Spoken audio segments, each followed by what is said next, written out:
Mari kita berdoa dulu. Tuhan Yesus, kami bersyukur pagi hari ini Engkau izinkan kami untuk berkumpul sama-sama hamba-hamba-Mu Tuhan. Kami mau mendengarkan bagian dari janji firman-Mu dalam kehidupan kami untuk tahun baru 2026 ini Tuhan. Supaya langkah kami terus bersama Engkau Tuhan. Serahkan kami semua hanya di dalam nama-Mu. Hanya di dalam nama Tuhan Yesus kami mengucap syukur atas penyertaan-Mu sepanjang hari. Haleluya. Amin.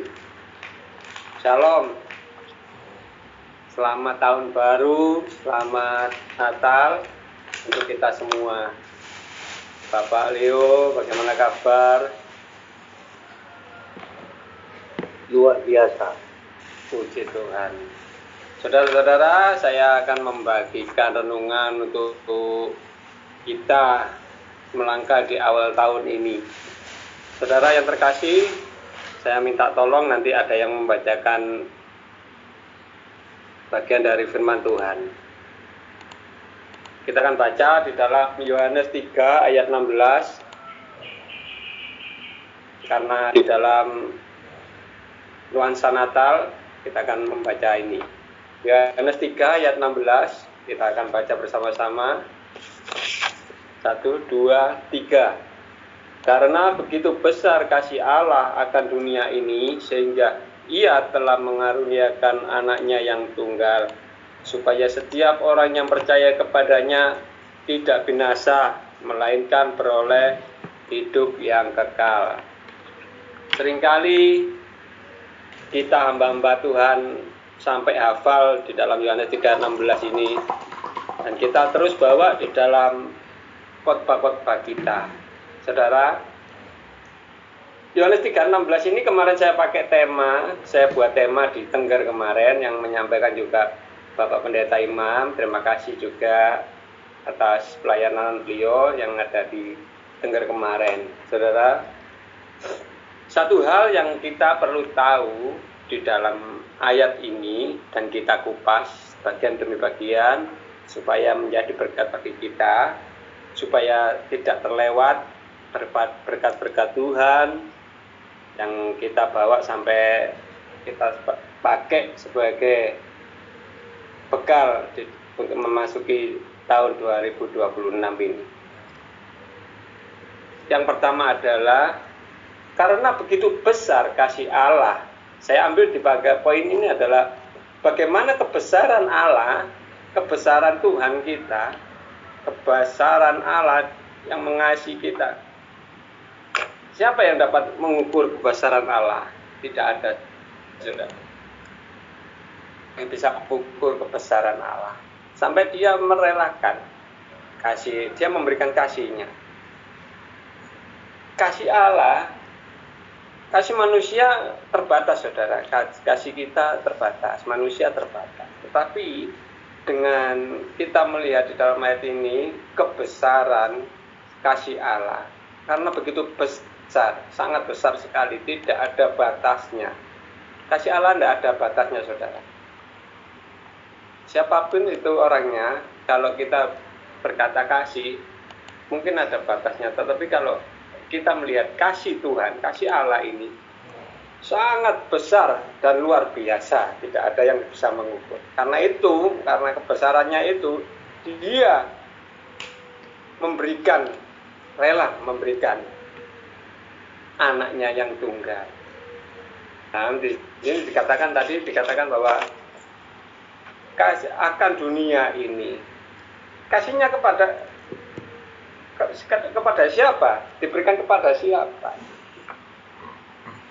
Kalau saya globalkan, kasih Allah ini menjadi kasih untuk dunia secara umum, secara khusus untuk kita pribadi hamba-hamba Tuhan. Loh, kok bisa? Kita kan sudah diberikan kasih oleh Tuhan. Kan dunia ini sudah diberikan kasih. Kok hamba-hambanya juga mengikuti kasih itu?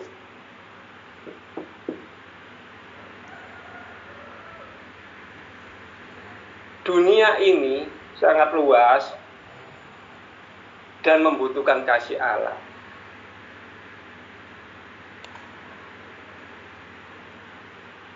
siapapun kita bagi anaknya juga membutuhkan kasih Allah, karena kita sendiri pernah mengalami hal serupa, yaitu mendapatkan keselamatan dari Tuhan. Kepada siapa kasih itu diberikan? Kepada setiap orang yang percaya. Dikatakan di sini adalah setiap orang yang percaya kepada orang dunia ini, dan secara khusus adalah orang yang percaya. Siapa orang percaya? Siapa yang orang dunia ini? Apakah mereka juga membutuhkan kasih itu diberikan kepada dunia ini? Saudara yang terkasih, oleh kasih karunia kita nggak membantah bahwa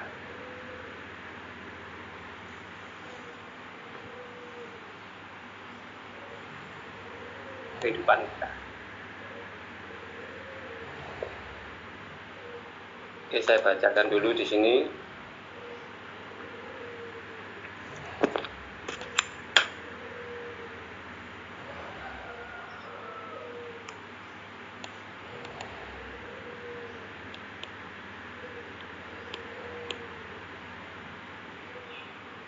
Efesus pasal 2 ayat yang ke-8.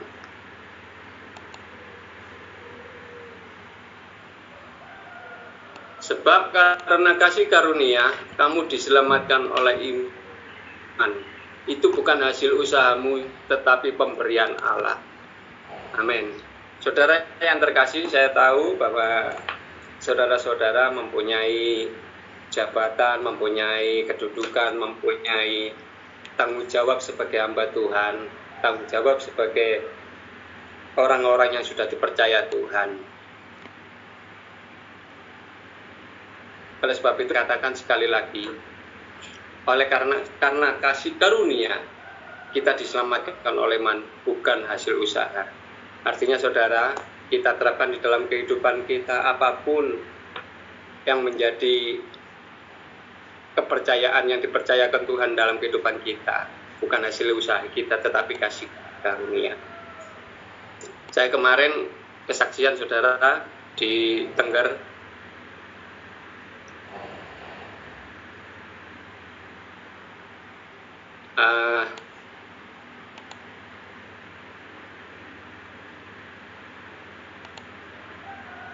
ketika saya disampaikan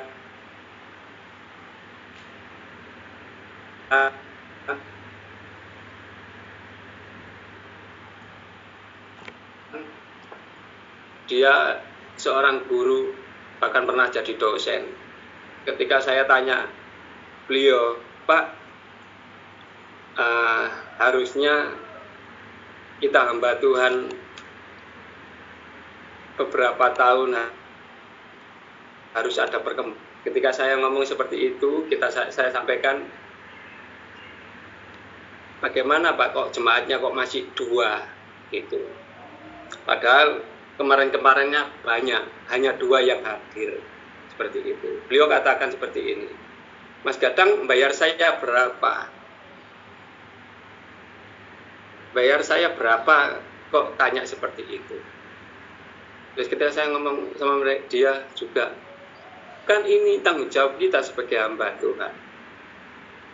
Beliau juga berkata, saya sudah pendeta Pak, saya dosen, saya guru. Buat apa Bapak sampai mengajari saya?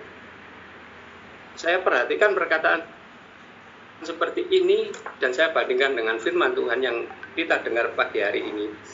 Apa yang sudah Tuhan percayakan dalam kehidupan kita itu adalah kasih karunia Tuhan, bukan hasil usaha kita. Apa yang kita banggakan? Apakah patut seorang hamba Tuhan, pendeta, ketika ditanya, jemaatnya kok masih sedikit, dia berkata, berani bayar berapa sama saya? Saudara, hal ini saya ingat ketika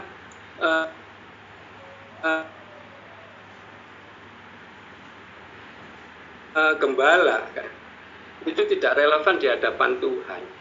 Hari ini kita akan belajar satu hal, yaitu kasih karunia yang sangat besar yang Tuhan berikan dalam kehidupan kita untuk kita kerjakan sebagai tanggung jawab kita yang sudah dipercaya. Apakah kasih karunia itu sudah kita lupakan atau terus kita pakai? Karunia itu adalah pemberian dari Tuhan. Apapun itu, baik keselamatan, jabatan kita sebagai pendeta, jabatan kita sebagai guru, jabatan kita sebagai dosen, semua adalah pemberian kasih karunia Tuhan kalau kita ingat. Mari kita baca lagi di dalam Kisah Para Rasul 14 ayat yang ketiga.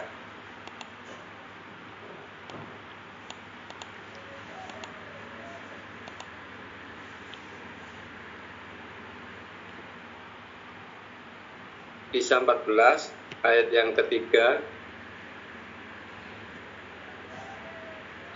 Paulus dan Barnabas tinggal beberapa waktu lamanya di situ. Mereka mengajar dengan berani karena mereka percaya kepada Tuhan, dan Tuhan menguatkan berita tentang kasih karunia-Nya dengan mengaruniakan kepada mereka kuasa untuk mengadakan tanda-tanda mujizat, tanda-tanda dan mujizat-mujizat.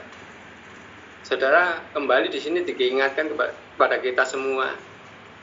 Tuhan menguatkan berita tentang kasih karunia-Nya dengan mengaruniakan kepada mereka kuasa. Saudara, semua yang kita praktekkan di dalam pelayanan, baik kita berdoa untuk jemaat sembuh, baik kita memimpin KKR dengan luar biasa, baik kita menginjili orang sampai orang itu bisa percaya dan ikut Tuhan, itu semua kasih karunia Tuhan. Jadi jangan ada dalam kehidupan kita yang berkata, itu gara-gara saya dia jadi Kristen, itu gara-gara kita mereka jadi seperti ini. Tidak, saudara, tetapi kasih karunia Tuhan yang ada yang diberikan Tuhan dalam kehidupan kita. Jadi ingat, saudara, walaupun kita sesama hamba Tuhan, saya sendiri juga belajar mempraktekkan bahwa mengingat-ingat bahwa kasih karunia Tuhan tidak bisa dibandingkan dengan apapun, baik dengan pikiran kita, kemampuan kita, apapun yang kita miliki, yang kita kerjakan untuk Tuhan, tidak, tetapi semua kasih karunia Tuhan. Di dalam Kisah 15 ayat 11, mari kita dengarkan. Kisah 15 ayat yang ke-11. Sebaiknya kita percaya bahwa oleh kasih karunia Tuhan Yesus kita beroleh keselamatan sama seperti mereka juga. Inilah berita yang utama di dalam pelayanan kita. Berita utamanya adalah Yesus Kristus yang memberikan keselamatan itu. Bukan seperti yang sudah saya alami beberapa pekan yang lalu. Beliau berkata, saya kembali lagi ke dalam hal tadi, hamba Tuhan itu berkata, saya menginjili ini, jemaat itu punya saya, jemaat ini punya saya, jemaat ini punya saya. Saudara, melalui pelayanan ini, pengalaman saya melihat senior, ya, hamba Tuhan ini senior, saya anggap senior. Tetapi masih ada perkataan bahwa ini jemaat saya, itu jemaat saya, ini gereja saya, ini semua saya yang berusaha dalam 7 tahun, 8 tahun ini. Saudara yang terkasih, kalau mengingat hal ini, kembali kita belajar di dalam kasih karunia Tuhan. Apapun yang sudah kita kerjakan, apapun yang sudah kita sampaikan, yang mungkin Tuhan percayakan jemaat itu untuk kita layani. Saudara, kasih karunia Tuhan yang sudah Tuhan percayakan di dalam kehidupan kita. Amin, saudara. Roma 3 ayat 24. Mungkin saudara Yesus dalam Roma 3 ayat 24. Dan oleh kasih karunia telah dibenarkan dengan cuma-cuma karena penebusan di dalam Kristus Yesus. Pembenaran yang kita sampaikan untuk jemaat, pembenaran dalam pelayanan kita, apapun yang kita sampaikan sesuai dengan firman Allah, itu adalah satu kebenaran. Tetapi kalau kita sampaikan firman Tuhan dengan segala sesuatu yang berfokus pada manusia, boleh menjadi kesaksian. Tetapi ketika seorang hamba Tuhan menyampaikan bukan firman Allah, maka yang terjadi adalah kita tidak relevan dengan ayat ini. Pembenaran yang sesuai firman, pembenaran dari seluruh kesaksian tentang Kristus Yesus, bukan pembenaran melalui penyampaian pribadi kita kepada jemaat atau pelayanan yang kita sampaikan. Ini yang kita harus lebih hati-hati. Saudara yang terkasih, jadi saya simpulkan di dalam apa yang kita sudah renungkan pagi hari ini adalah kasih karunia yang Tuhan berikan dalam kehidupan pelayanan kita itu bukan hasil usaha kita sendiri, dan kasih karunia itu menghasilkan dalam kehidupan kita, menghasilkan jabatan, menghasilkan kepercayaan yang Tuhan percayakan melalui jemaat-jemaat yang Tuhan sudah percayakan, melalui pelayanan apa yang Tuhan percayakan dalam kehidupan kita, sehingga kita bisa menyampaikan firman Tuhan dalam kehidupan mereka, sehingga kita menyampaikan kabar kebenaran, yaitu kasih karunia yang keselamatan itu tadi, kepada mereka. Jadi artinya segala sesuatu yang kita sampaikan berdasar atau mengandalkan apa yang Tuhan berikan. Saudara yang terkasih, di dalam nama Tuhan Yesus, kembali pada kasih karunia dalam kehidupan kita. Seberapa besar kasih karunia kita yang dapatkan dari Tuhan, sehingga kita harus terus menyampaikan kasih karunia itu. Sangat besar sekali, saudara, pengorbanan Tuhan, pengorbanan Allah yang tadi sudah saya sampaikan, yaitu anaknya yang tunggal itu sebagai sumber kebenaran yang harus diterima, yang harus kita terima, dan kita harus bisa memberikan kepada orang lain. Akhirnya kita terus bersandar kepada Tuhan. Saudara yang terkasih, saya tidak bisa menyampaikan khotbah panjang-panjang. Hanya inti dari penyampaian saya adalah kasih karunia dan yang Tuhan berikan dalam kehidupan kita, dan terus mengandalkan Tuhan dan menaruh harapan kepada Tuhan. Mari kita baca ayat yang terakhir, Yeremia 17 ayat 7.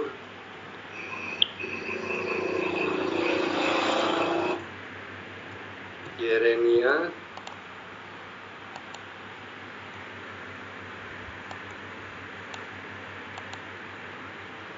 17 ayat yang ke-7.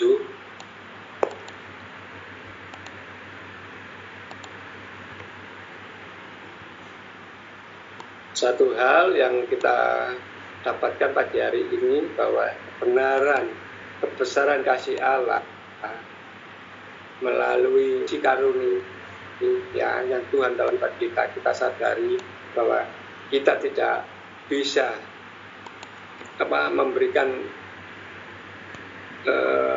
istilahnya itu memajukan diri kita dan mengkerdilkan berita tentang firman Tuhan supaya kita semakin menonjol dan Tuhan dan kita tidak mengandalkan Tuhan. Kita baca Yeremia 17 ayat yang ke-7.